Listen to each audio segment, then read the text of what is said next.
The case of Joanne Burmer is covered in the book Missing 411, Western United States and Canada on page 108. Not only has there been a significant update to the case since the book was published, there are also many points that I believe are erroneous in the book, which I wish to correct here. If you're familiar with the book, then you may recall Joanne's story as follows. Joanne Burmer, who was 38 years old, went missing on February 25, 1973, from Nevada City, California. She was visiting friends at their cabin. Her car was found nearby. Her tracks led toward the cabin. It was a short walk. A search in June only located her comb, and she was never found. In this video, we'll be discussing how nearly every one of those points is wrong, according to my own research. Here is the real story of Joanne Burmer's disappearance.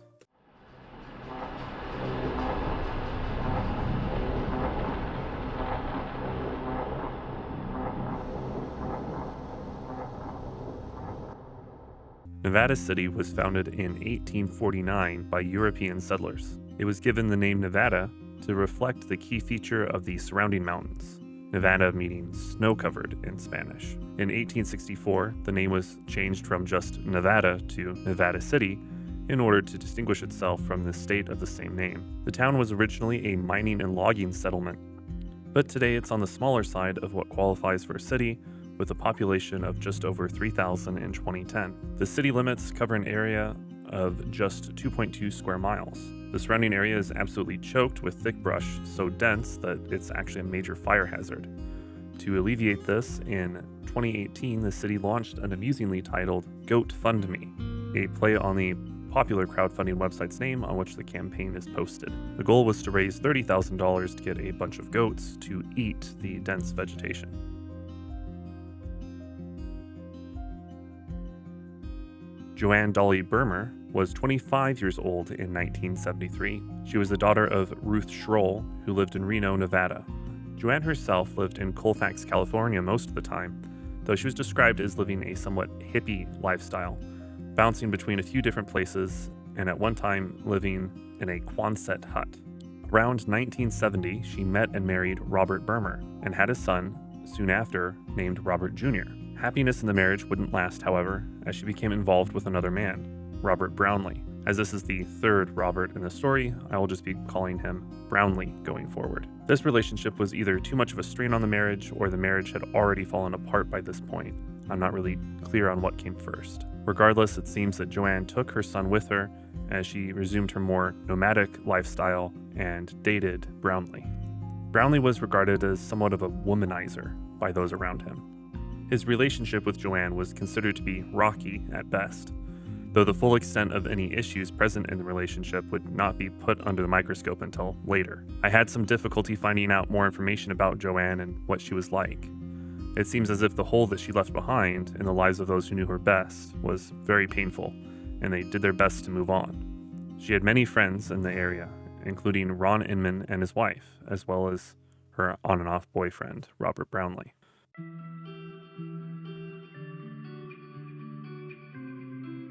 On February 14, 1973, Joanne visited her sporadic boyfriend for Valentine's Day. She stayed the night at his house and then left the following morning. On February 24th, Brownlee visited Joanne at her home, and he brought a pair of snowshoes with him to give to her. He invited her to come out to his cabin on the 27th to spend some time together. She agreed. I want to note that Joanne's motive for the planned trip to see Brownlee was not just to spend time with him, but rather to present him with an ultimatum. Brownlee had been seeing another woman as well, and Joanne was aware of this. She didn't want to just be another side piece. She wanted him to choose, one way or another. This piece of information was reported by her now grown son from conversations that he had with relatives and her friends years later.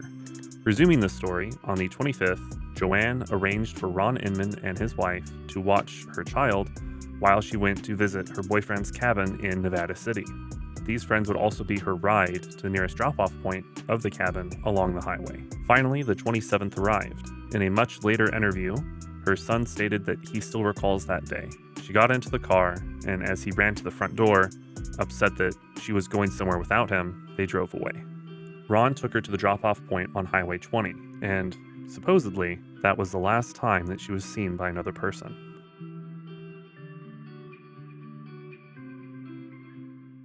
She was not reported missing until March 8th, when she failed to collect her son from the Inman family. The time gap is not strange in this case, as it was regarded as not particularly uncommon for Joanne to be gone for days at a time while leaving her son with friends, and they didn't seem to mind. What is strange about it, however, is that Brownlee himself never contacted the police to report her failure to turn up on the 27th.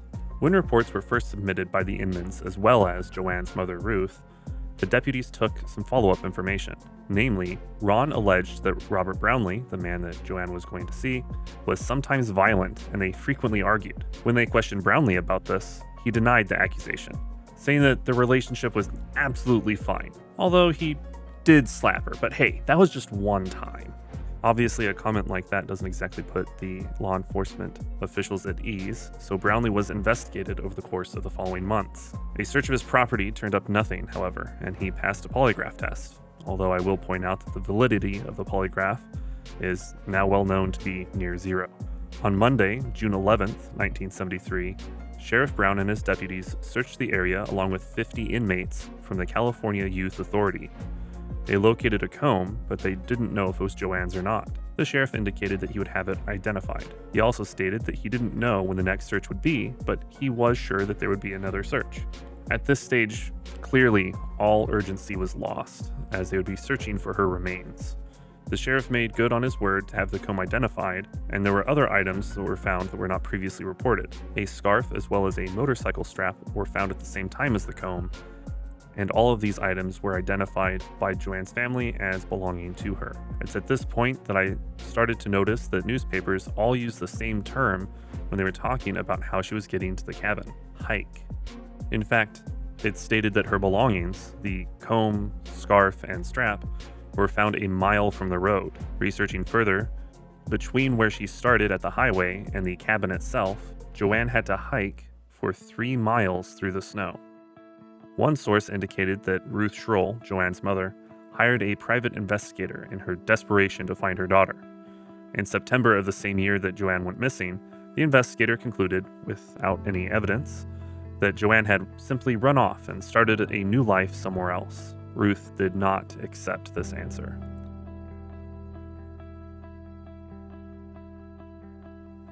I'm going to pull back the curtain a bit for this one to help you understand my research process. Freedom of Information Act requests take a long time to be fulfilled, and so I go a chapter or two in advance and look up each person in NamUs to see who's still missing. NamUs, helpfully, states who the investigating party is, so I know who to file a request for. In Joanne's case, she didn't show up in the database, so I didn't fill out a request for her.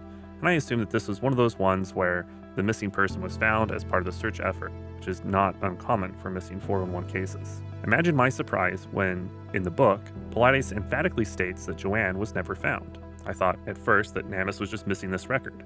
It does happen, though in my experience that's pretty rare. So I turned to the Charlie Project before I had looked up any of these articles, only to see, in all caps plastered across the top of the page, "Resolved."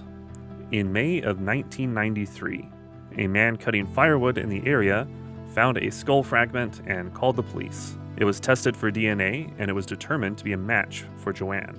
This test did not take place until 2019, so Paulides had no way of knowing that this happened at the time that his book was published. This seems to be primarily because the skull fragment, the top of the skull, was sent to Chicago State Anthropology Lab, but it was never returned to the Sheriff's Department after their examination. This error would not be discovered until 2017, despite Burmer's relatives having their DNA collected for the database in 2002 and 2003. All the same, while we still don't know how she died, we do know a great deal more about her and her case than the few short paragraphs allotted to her in Missing 411. Her remains were set to be cremated and then put to rest in Monterey next to her mother. For those of you wondering, Robert Brownlee died more than 20 years ago in 1999. I believe it is safe to say that we will likely never know what happened to Joanne that day in 1973. I'd like to just take a moment to thank my patrons over at patreon.com for their support that makes videos like this possible. Thank you so much. Those of the public recognition tier are on screen now. And of course, thank you for watching. Until next time, take care.